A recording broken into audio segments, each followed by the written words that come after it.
Order లేదు, ప్రజాస్వామ్యం లేదు, ప్రజాస్వామ్యాన్ని ఖూనీ చేస్తా ఉన్నారు. డైరెక్ట్ గా ప్రభుత్వమే ఎమ్మెల్యేల మీద దాడి చేస్తా ఉంది. లా అండ్ ఆర్డర్ లో ఈ ప్రభుత్వం ఫెయిల్ అయిపోయింది కనుక నేషనల్ హ్యూమన్ రైట్స్ కమిషన్ కు ఫిర్యాదు చేస్తాం, కేంద్ర హోంశాఖకు ఫిర్యాదు చేస్తాం, గవర్నర్ గారికి ఫిర్యాదు చేస్తాం, అవసరమైతే హైకోర్టు సుప్రీంకోర్టు కూడా వెళ్తాం. అలాగే కార్యకర్తలు కొంత ఆందోళనలో ఉన్నారు. ముఖ్యంగా చాలా మంది ఎమ్మెల్యేలు అంతా కూడా ప్రస్తుతం బస్సులో ఉన్నటువంటి నేపథ్యంలో మీకు కూడా గాయం తగిలిందని కొంత ఆందోళన ఉన్న నేపథ్యంలో ఏంటి ప్రజలకు మీరు ఏం మెసేజ్ ఇవ్వబోతున్నారు? కొంతవారు సంయమనం పాటించాలని ఏమైనా చెప్పదలుచుకున్నారా? ప్రజలు న్యాయం కోసం పోరాడాలని, ఈ యొక్క కాంగ్రెస్ గుండాల వైఖరిని ఖండించాలని, కాంగ్రెస్ యొక్క ఈ మోసపూరిత వైఖరిని, కాంగ్రెస్ ప్రభుత్వం ప్రత్యక్ష దాడులను ఎక్కడికక్కడ ఖండించాలని చెప్పి నిరసన తెలియజేయాలని చెప్తా ఉన్నాం. చివరిగా జీ న్యూస్ వేదికగా ముఖ్యమంత్రి రేవంత్ రెడ్డి గానీ కాంగ్రెస్ పార్టీ గానీ ఏం చెప్తారు హరీష్ రావు గారు? ఆ చిల్లర రేవంత్ రెడ్డికి చెప్పినా ఒకటే, చెప్పనా ఒకటే, చెవిటోని ముందు శంఖమూదినట్టే. ఆయన ముఖ్యమంత్రి లాగా బిహేవ్ చేస్తున్నాడండి. ఒక ముఖ్యమంత్రిగా మాట్లాడే మాట ఉందాతనం ఉందా? ఏమైనా కొద్దిగైనా మార్చుకున్నాడా? అసలు ఆయనకేమన్నా కొద్దిగా ప్రజాస్వామ్య విలువలున్నాయా? తప్పకుండా రేపు ఢిల్లీ పోయి రాహుల్ గాంధీ ఇంటి ముందు ధర్నా చేస్తాం, ఏఐసిసి కార్యాలయం ముందు ధర్నా చేస్తాం. ఈ రాష్ట్రంలో ప్రజాస్వామ్యం కూని చేస్తున్నాడు. రాహుల్ గాంధీ రాజ్యాంగాన్ని చేతిలో పట్టుకొని పోజులు కొట్టుడు కాదు, నీ ముఖ్యమంత్రిని సరి చేయమని చెప్పి రాహుల్ గాంధీ కళ్ళు తెరిపించే విధంగా రాహుల్ గాంధీ ఇంటి ముందు ఢిల్లీలో పోయి ధర్నా చేస్తాం. పిఎస్సీ విషయంలో ముఖ్యమంత్రి మాట్లాడుతూ గతంలో కాంగ్రెస్ ప్రధాన ప్రతిపక్షంగా ఉంటే, కాంగ్రెస్ ప్రతిపక్షంలో ఉంటే ఎంఐఎంకి ఏ రకంగా ఇచ్చారు, మీడియా ముందు వచ్చి ఎంఐఎం మేము ఒకటే, ఎంఐఎం మా మిత్రపక్షం అని చెప్తూ ఏ రకంగా ఎంఐఎంకి పిఎస్సీ చైర్మన్ ఇచ్చారని ప్రశ్నిస్తున్నారు ముఖ్యమంత్రి. 2014లో జానారెడ్డి గారు ప్రతిపక్ష నాయకుడిగా ఉన్నప్పుడు పిఎస్సీ ఎవరికి ఇవ్వాలంటే నారాయణ ఖేడ్ ఎమ్మెల్యే కిష్టారెడ్డి గారి పేరు ఇచ్చారు. నారాయణ ఖేడ్ ఎమ్మెల్యేను పిఎస్సీ చైర్మన్ గా ఆ రోజు స్పీకర్ గారు ఆయనను ఎంపిక చేశారు.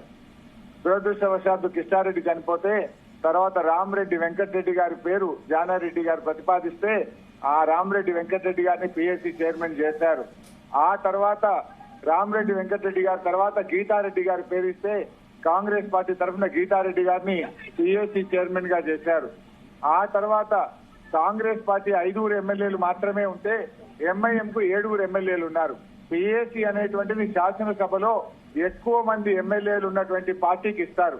ఆ రకంగా 7 ఎమ్మెల్యేలు ఉన్న ఎంఐఎం కు ఇవ్వడం జరిగింది. మీకు అక్కడేం జరిగింది? పార్లమెంట్ లో కూడా పోయినసారి ప్రధాన ప్రతిపక్ష హోదా లేకపోయినా కాంగ్రెస్ పార్టీకి ఎక్కువ మంది ఎంపీలుంటే కాంగ్రెస్ పార్టీకి పోయిన టర్ములో పిఎస్సీ ఇచ్చారు. ఈ టర్ములో కూడా రాహుల్ గాంధీ గారిని అడిగి ఎవరికి ఇవ్వాలంటే కేసీ వేణుగోపాల్ గారికి పిఎస్సీ ఇచ్చారు.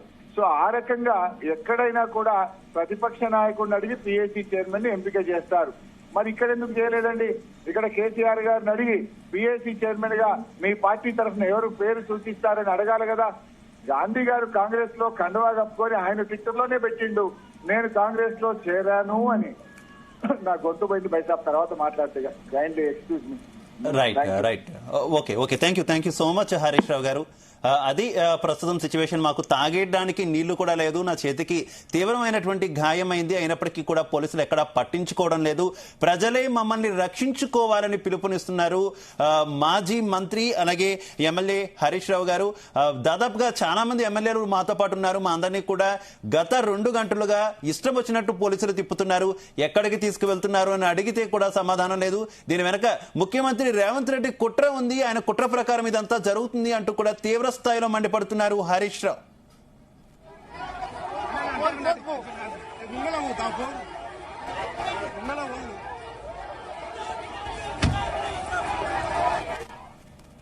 ఇక బీఆర్ఎస్ ఎమ్మెల్యే కౌశిక్ రెడ్డి ఇంటిపై దాడి ఘటనలో ఎమ్మెల్యే అరికపూడి గాంధీపై పోలీసులు కేసు నమోదు చేశారు.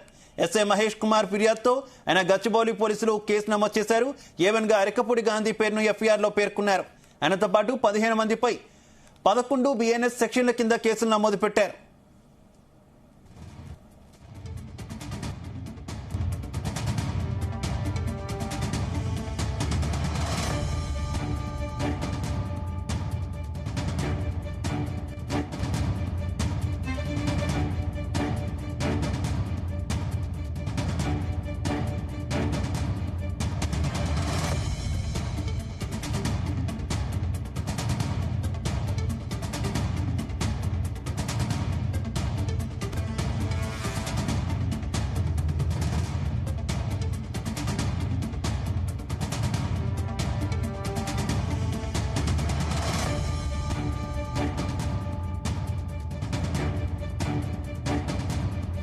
సిపి కార్యాలయం దగ్గర ఆందోళన చేస్తున్న మాజీ మంత్రి హరీష్ రావును అరెస్ట్ చేసిన పోలీసులు దాదాపు 3 గంటలుగా తిప్పుతూనే ఉన్నారు.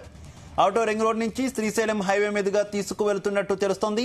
దీంతో బీఆర్ఎస్ నేతలు ఆందోళన వ్యక్తం చేస్తున్నారు.